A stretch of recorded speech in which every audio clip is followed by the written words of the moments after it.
Nah, yang mengambil cukup ya.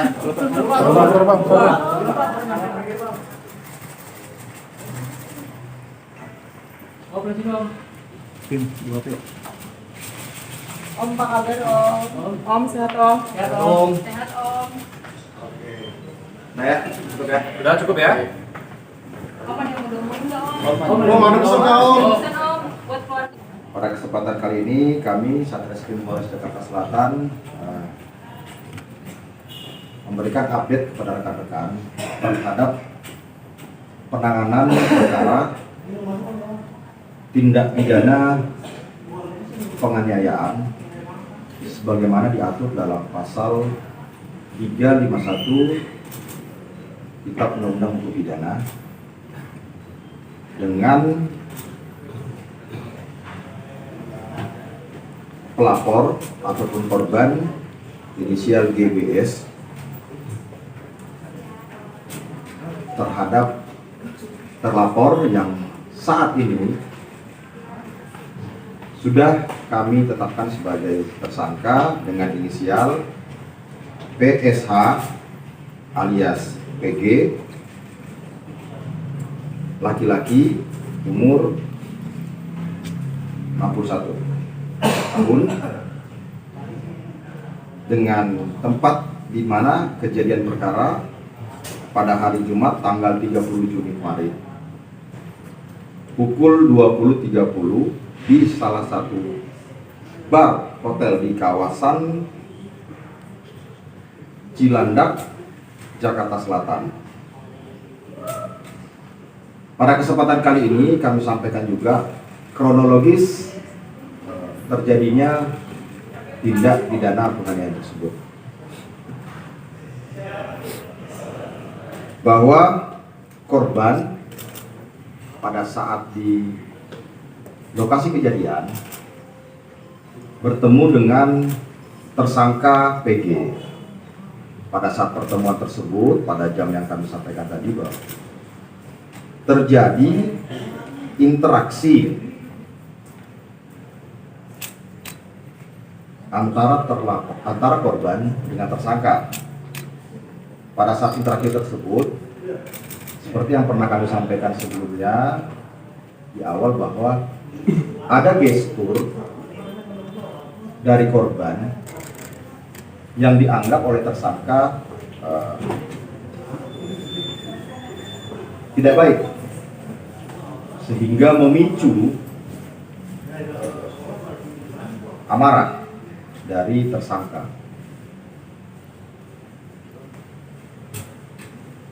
Tindakan yang dilakukan oleh tersangka saat itu mendorong korban, kemudian dengan menggunakan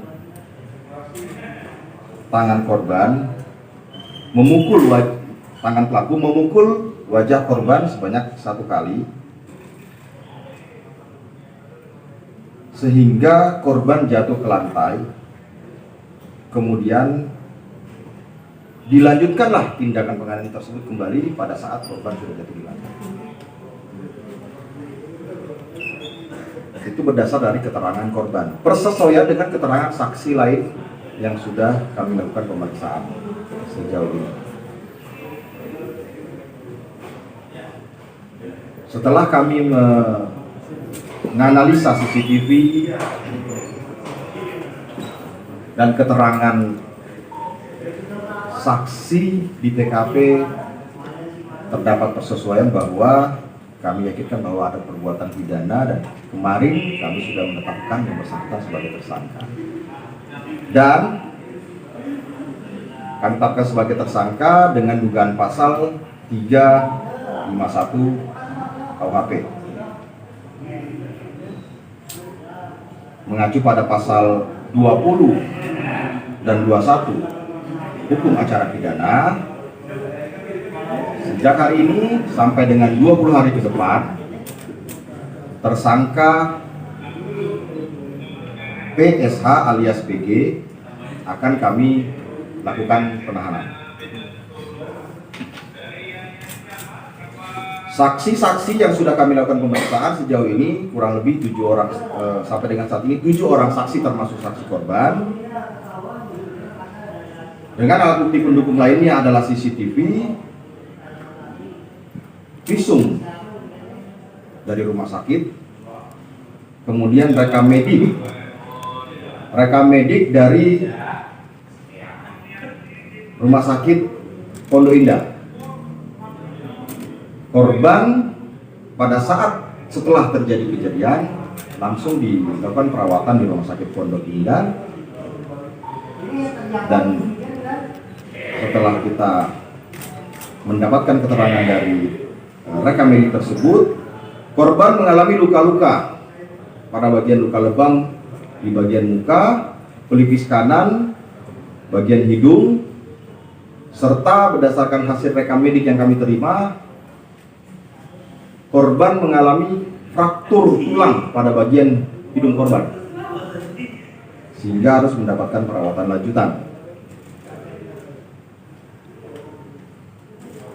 Mungkin sementara itu saja yang dapat kami sampaikan. Untuk tambahannya mungkin dari Pak Wakasat terhadap tindakan-tindakan yang sudah kita lakukan. Terima kasih. Baik, terima kasih. Saya melanjutkan hal yang setelah disampaikan oleh Bapak Kasat Reskrim. Dalam hal ini kami telah melakukan tindakan kepolisian mulai dari tahap penyelidikan sampai dengan proses penyidikan. Anggota telah melakukan pengecekan dan pengolahan TKP sehingga didapatkan alat bukti berupa rekaman CCTV yang menunjukkan adanya peristiwa dugaan penganiayaan yang dilakukan oleh tersangka terhadap korban pada hari Kamis tanggal 30 Juni 2023 sekitar pukul 22.00 WIB. Selanjutnya, kami juga telah melakukan pemeriksaan terhadap 7 orang saksi. Di antara 7 orang saksi itu adalah korban berinisial GBS, kemudian dari pihak security di lokasi kejadian, yaitu di salah satu bar di daerah Cilandak. Kemudian ada juga kami lakukan pemeriksaan terhadap saksi dari pihak rekan korban maupun keluarga korban, dan pemeriksaan terhadap tersangka. Jadi total ada 7 saksi tambah 1 tersangka. Jadi ada 8 orang yang telah kami lakukan pemeriksaan dalam proses penyidikan ini. Kami juga telah mengantongi rekam medik seperti yang tadi sudah dijelaskan secara rinci oleh Bapak Kasat Reskrim yang dikeluarkan oleh Rumah Sakit Pondok Indah. Kemudian kami juga telah meminta visum et repertum, dan kami telah menerima visum et repertum yang telah kami ajukan sebagai juga alat bukti dalam perkara ini. Selain itu kami juga telah melakukan penyitaan terhadap baju milik korban yang pada saat kejadian dikenakan oleh korban, dan akibat dari peristiwa itu terdapat bercak darah milik korban yang ada di jaket korban tersebut. Saat ini proses penyidikan berlangsung terhadap tersangka. Kita lakukan penahanan untuk 20 hari ke depan. Demikian yang bisa saya sampaikan. Kembalikan kepada Bapak Kasat Reskrim. Pak, motifnya atau pemicunya apa sih? Pak, motif atau pemicunya apa sih secara detail? Baik, dari hasil pemeriksaan terhadap korban, kemudian para saksi, khususnya teman-teman korban yang memang pada saat itu ada di TKP, kemudian juga pemeriksaan terhadap tersangka, didapatkan persesuaian keterangan terkait dengan apa latar belakang terjadinya tindak pidana penganiayaan ini. Jadi berawal dari korban bersama dengan rekan-rekannya, kemudian tersangka juga bersama dengan rekan-rekannya ada di dalam satu TKP, sedang menikmati hiburan yang ada di situ. Kemudian pada saat korban sedang mengobrol-ngobrol, didatangi oleh tersangka. Dalam hal ini tersangka merasa tersinggung atas gestur yang ditampilkan oleh si korban. Ini penilaian subjektif dari tersangka, karena tersangka merasa sapaannya tidak dibalas. Nah, merasa tersinggung, tersangka menghampiri korban dan menanyakan kenapa seperti itu. Padahal hal itu sama sekali tidak dilakukan oleh si korban. Jadi ini penilaian subjektif dari tersangka. Kemudian rekan-rekan korban mencoba melerai, tetapi tersangka yang sudah tersulut emosi melakukan tindak pidana penganiayaan tersebut. Begitu motif atau latar belakang terjadinya peristiwa ini. Pengaruh alkohol. Ya, itu makanya tadi disampaikan ini penilaian subjektif. Gestur tersebut penilaian subjektif tersangka sehingga membuat tersinggung. Jadi dengan kata-kata yang mungkin berdasarkan keterangan saksi-saksi dengan bahasa bahwa lu liatin gue sinis. Kenapa lu liatin gue sinis? Jadi sangat subjektif. Jadi kami katakan penilaian gestur tersebut yang membuat tersangka tersinggung itu sangat subjektif. Kami tidak bisa membuat kesimpulan secara sepihak, tapi yang kami yakinkan bahwa ada gestur yang berdasarkan penilaian tersangka yang menyulut emosi tersangka. Demikian.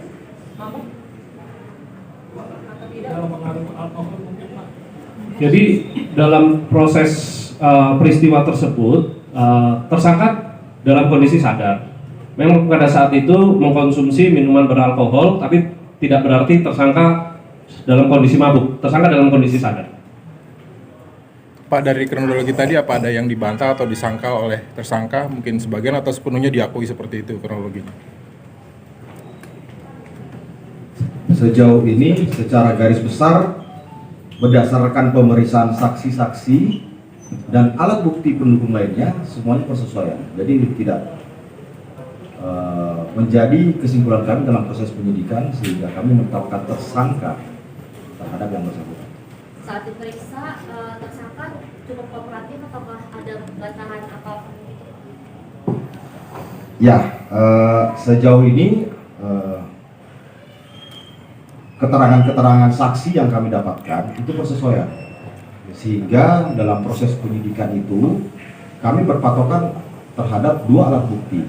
Jadi alat bukti itu ada keterangan saksi, ada keterangan surat visum yang kami dapatkan, kemudian juga persesuaian dengan barang bukti petunjuk CCTV, sehingga kami simpulkan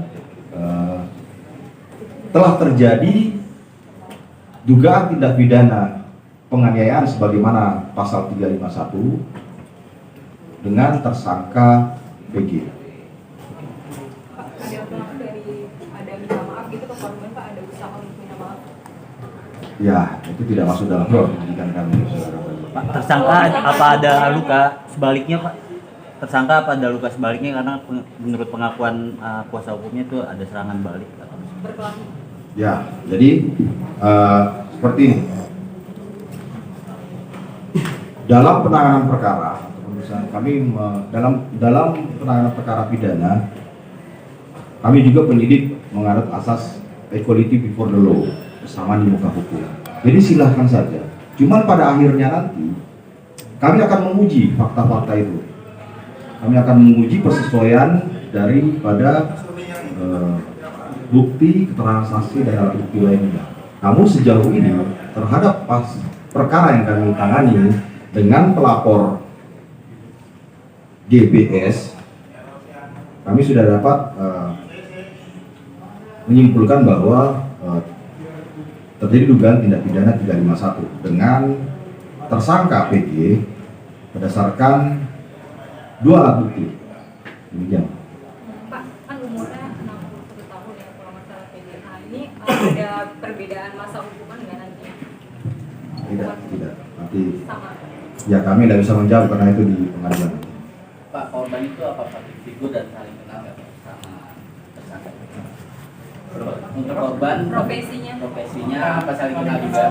Public figure korban. Tidak saling kenal.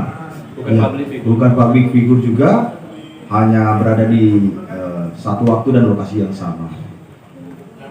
Rasa cukup, teman? Oke. Ya. Baik, terima kasih. Ancaman berapa penjara Mas sekali, Pak? Ancaman hukumannya mungkin Pak. Nah, ancaman hukumannya 5 tahun. Oke.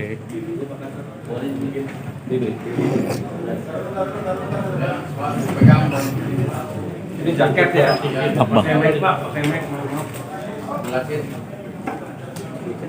Ini jaket yang pada saat kejadian dikenakan oleh korban, yang memang pada saat kejadian tersebut luka-luka korban juga masih berbekas di jaket ini. Sehingga kami lakukan penyitaan terhadap jaket milik korban ini. Jadi jaket ini persesuaian dengan rekam medik terhadap luka-luka korban serta bukti pendukung, keterangan saksi dan CCTV. Jadi ada persesuaian. Kemudian hasil visum yang kami dapatkan serta rekam medik juga persesuaian, sehingga mengindikasikan korban mengalami luka di bagian-bagian yang sesuai dengan keterangan saksi itu terjadi tindak pidana penganiayaan. Mungkin seperti demikian, rekan-rekan. Baik, terima kasih ya.